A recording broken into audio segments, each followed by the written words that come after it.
हाँ बच्चों, तो पिछली बार मैंने आपको बताया था कि मैं आपको गोली संधारित्र के बारे में बताऊंगा, लेकिन अभी उसको मैं अगले टर्न पे बताऊंगा। आइए चलते हैं संधारित्रों के संयोजन के बारे में। संधारित्रों का संयोजन दो प्रकार के होते हैं, एक श्रेणी संयोजन होता है और दूसरा समांतर संयोजन होता है। पहले आप ये जानने की कोशिश कीजिए कि श्रेणी संयोजन क्या होता है। जब किसी सर्किट में, किसी परिपथ में मान लीजिए कोई वायर है और इसमें कोई करंट फ्लो कर रही है, करंट आई फ्लो कर रही है, या इसमें कोई चार्ज प्लस क्यू इसमें ऐसे जा रहा है। यदि जाते समय यह दो भागों में या तीन भागों में डिवाइड हो जाए, यह आवेश या धारा इसमें जा रहा है, दो या तीन भागों में डिवाइड हो जाए, तब यह जो संयोजन कहलाता है समांतर संयोजन। लेकिन यदि ये धारा ऐसे गई फिर ऐसे आई, ऐसे एक ही धारा इस पूरे वायर में या एक ही आवेश इस पूरे तार में, कंडक्टर में जा रहा है, चाहे जिस किसी भी विधि से जाए, तो यह संयोजन कहलाएगा। ये समांतर देख रहे हैं, ये भुजाओं के समांतर होते हुए भी ये समांतर है। समांतर ये इसका मतलब ये नहीं है कि इस तरह से समांतर होना चाहिए, या भुजाओं के समांतर होते हुए भी यह श्रेणी क्रम में है। यहाँ पर ये समांतर न होते हुए भी ये समांतर क्रम है, समांतर क्रम में कहलाता है। अभी समांतर क्रम की और भी विशेषताएं होंगी, जब वहाँ पढ़ाएंगे तो बताएंगे कि समांतर क्रम में दो बिंदुओं के बीच जो है विभवांतर समान होता है। फिलहाल यहाँ पर आइए हम चलते हैं संधारित्रों के संयोजन, और संधारित्रों के संयोजन में श्रेणी संयोजन की बात करते हैं। मान लिया कि तीन संधारित्र हैं, ये पहला संधारित्र है, ये दूसरा संधारित्र है, और यह जो है इसके बाद ये तीसरा संधारित्र है। होता इसमें यह है कि पहले संधारित्र के पहले प्लेट को वैद्युत स्रोत से जोड़ दिया जाता है, वैद्युत स्रोत से।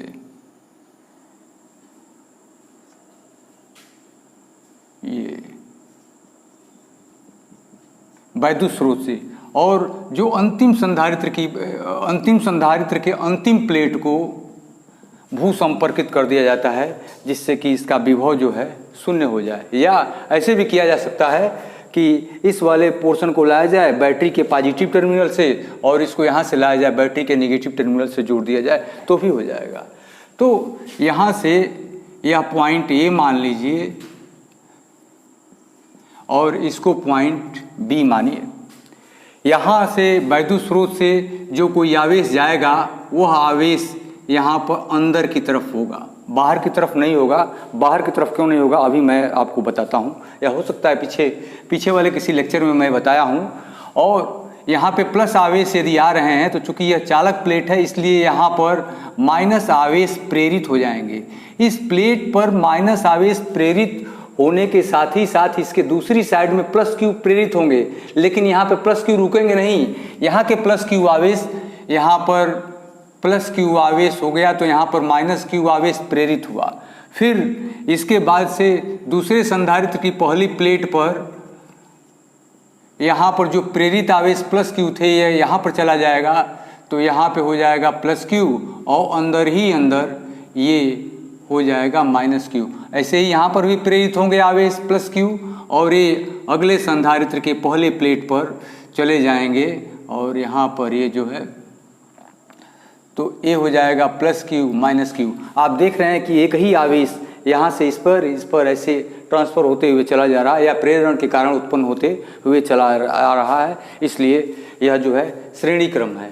अभी आप ये जानना चाहेंगे कि यहाँ पर ऋण आवेश होगा तो यहाँ पे धन आवेश होना चाहिए, क्योंकि प्लेट वही है। लेकिन मैंने आपको बताया कि यहाँ पर कोई आवेश नहीं, बाहर की साइड में कोई आवेश नहीं हो सकता, चाहे इधर या इधर, यहाँ पर या यहाँ पर कोई आवेश नहीं होगा, इधर या इधर कोई आवेश नहीं होगा। आइए इसको तुरंत समझाता हूँ। ये मान लीजिए कि संधारित्र की कोई प्लेट है, ये संधारित्र की दो प्लेटें हैं कुछ इस तरह से, और एक पर पॉजिटिव चार्ज है, प्लस क्यू चार्ज है, तो दूसरे पे माइनस क्यू।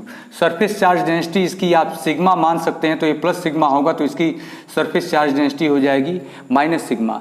इसके कारण प्लस वाले के कारण आप जानते हैं कोई प्लेट है, उस प्लेट के एक तरफ यदि कोई आवेश है तो इसके कारण यहाँ पर यदि आप वैद्युत क्षेत्र की तीव्रता निकालेंगे तो वैद्युत क्षेत्र की तीव्रता इधर हो जाएगी E1, यहाँ पर E1 हो जाए, E1 इज इक्वल टू हो जाएगा सिग्मा अपान 2 एप्सिलॉन नॉट के, और के की वैल्यू 1 भी रखी जा सकती है। यहाँ पर ऋण आवेश के कारण आपको ये पता होना चाहिए कि ये जो दोनों संधारित्र हैं बहुत करीब होते हैं, एक दूसरे के बहुत करीब होते हैं, तो इस वाले प्लेट के कारण इस बिंदु पर वैद्युत क्षेत्र जब निकालेंगे तो यह चूंकि ऋणात्मक आवेश है इसलिए इसके कारण वैद्युत क्षेत्र की तीव्रता इस दिशा में होगी, यह होगी E2, और E2 is equal to E2 का भी मैग्नीट्यूड यहाँ पर हो जाएगा सिग्मा अपान 2 एप्सिलॉन नॉट के।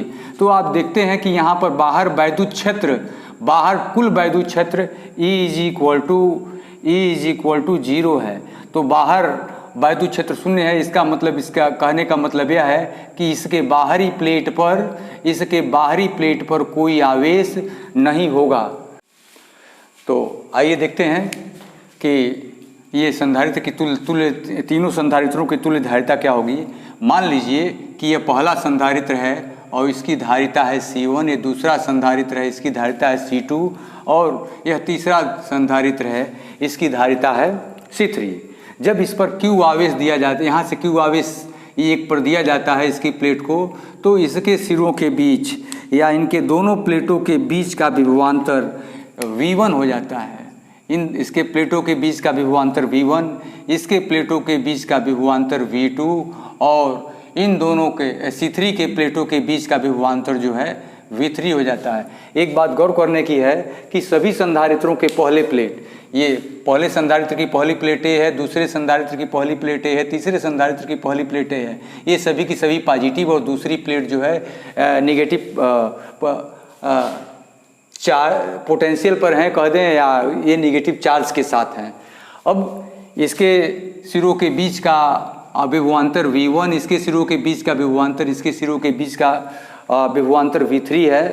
तो क्या लिखा जाएगा, आवेश Q देने पर बिंदु A पर आवेश Q देने पर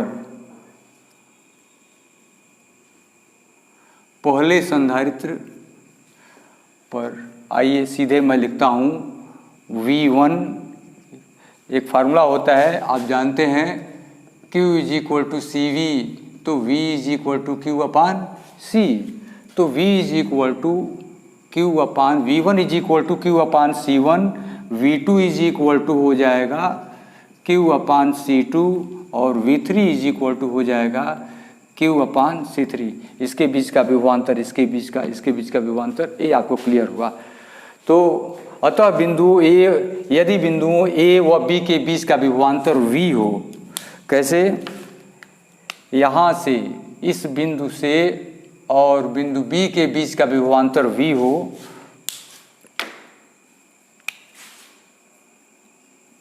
यदि बिंदुओं A तथा B के बीच का विभवांतर कैपिटल V हो, तो आप देखेंगे कि V is equal to V1 plus V2 plus V3 is equal to Q upon C1 plus Q upon C2 plus Q upon C3, ये V है। अब इन तीनों के स्थान पर, ये जो तीनों हैं, इन तीनों के स्थान पर कोई एक ही संधारित्र प्रयोग में लाया जाए जिसकी धारिता C हो, और जिसके इस सिरे A पर, यहाँ पर सिरा A है, यहाँ पर प्लस Q आवेश देने पर, या इसको प्लस Q आवेश देने पर यहाँ पर माइनस Q आवेश आ जाए, और इसके सिरों के बीच का कुल विभवांतर कितना हो जाए, V, इसी के बराबर हो जाए। इन तीनों के स्थान पर केवल एक ही संधारित्र उपयोग किया जाए, इस प्रकार उपयोग किया जाए, या यह संधारित्र इस प्रकार हो जिसकी धारिता C हो, जिसको Q आवेश देने पर जिसके सिरों के बीच का विभवांतर V हो जाता है। V मतलब A से B के बीच का जितना विभवांतर इन तीनों के लगाने पर है उतना एक ही पर उत्पन्न हो जाता है। तो अब यह संधारित्र जो है तुल्य संधारित्र कहलाएगा। और यहाँ पर इसको जो है पृथ्वी से भू संपर्कित कर दिया जाता है। जो C है यह कहलाएगी तुल्य धारिता, और इसको बोला जाएगा तुल्य संधारित्र। ये संधारित्र जो है वह तुल्य संधारित्र हो जाएगा। तो इसको कैसे लिखते हैं, लिखेंगे यदि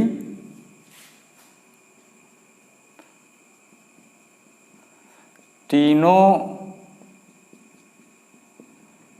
संधारित्रों के स्थान पर कोई ऐसा संधारित्र प्रयोग में लाया जाए जिसको Q आवेश देने पर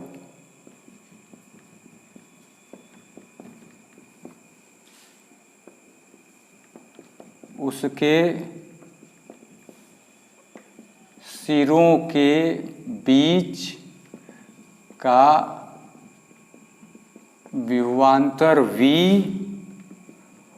हो जाए तो V इज इक्वल टू क्या हो जाएगा, Q/C। इसको इक्वेशन नंबर सेकेंड मान लीजिए, इसको equation number from first and second, या समीकरण 1 तथा 2 से, या यहाँ पर लिखेंगे 1 और 2 से। यहाँ पर हो जाएगा Q/C is equal to Q/C1 plus Q/C2 plus Q/C3, या 1/C is equal to 1/C1 plus 1/C2 plus 1/C3। यहाँ पे मैं एक चीज़, एक ऐसा संधारित्र प्रयोग में ला जाए जिसको आवेश की, तो V is equal to Q/C। इसके आगे एक लाइन जोड़ा जा सकता है C, जहाँ C सभी संधारित्रों की तुल्य धारिता है, जहाँ C तुल्य धारिता है, तुल्य धारिता है। तो 1/C is equal to 1/C1 plus 1/C2 plus 1/C3।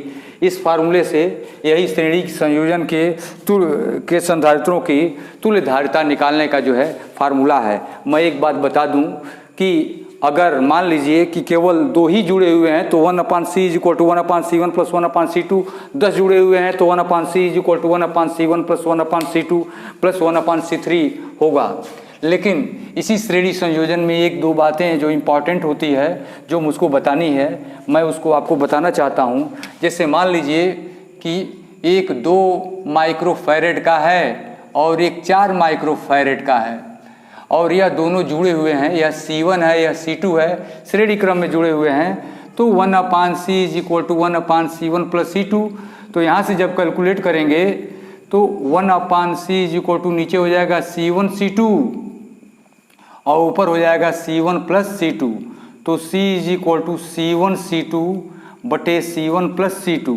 यहाँ पर C1 की वैल्यू 2 है और C2 की वैल्यू 4 है, 2 गुणे 4 बटे 2 प्लस 4।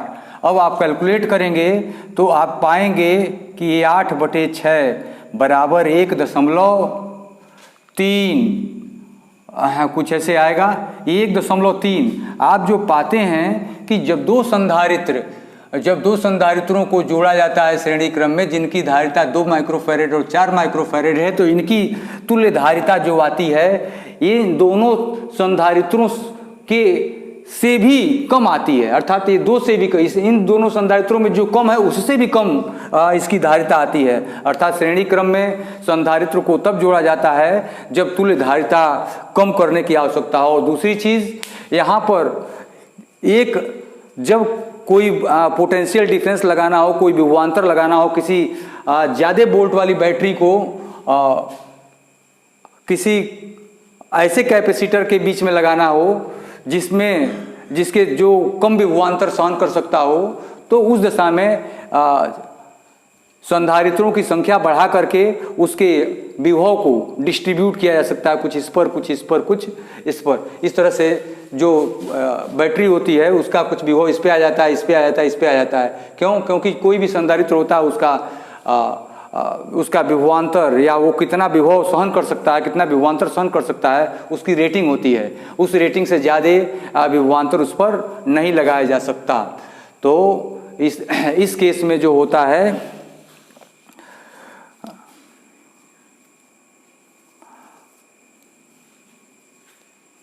संधारित्रों, इस केस में जो है वोल्टेज डिस्ट्रीब्यूट करके सभी संधारित्रों पर और श्रेणी क्रम में जोड़ दिया जाता है। और एक और इम्पॉर्टेंट बात ये कि आपने अभी देखा V = Q/C, जिस संधारित्र की धारिता कम होती है उसके सिरों के बीच में, जिस संधारित्र की धारिता कम होगी उसके सिरों के बीच में विभवांतर सबसे अधिक होगा।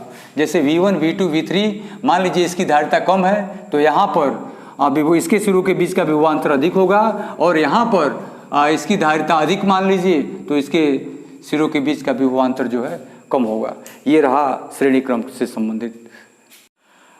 अब समांतर क्रम का संयोजन जो है नेक्स्ट लेक्चर में।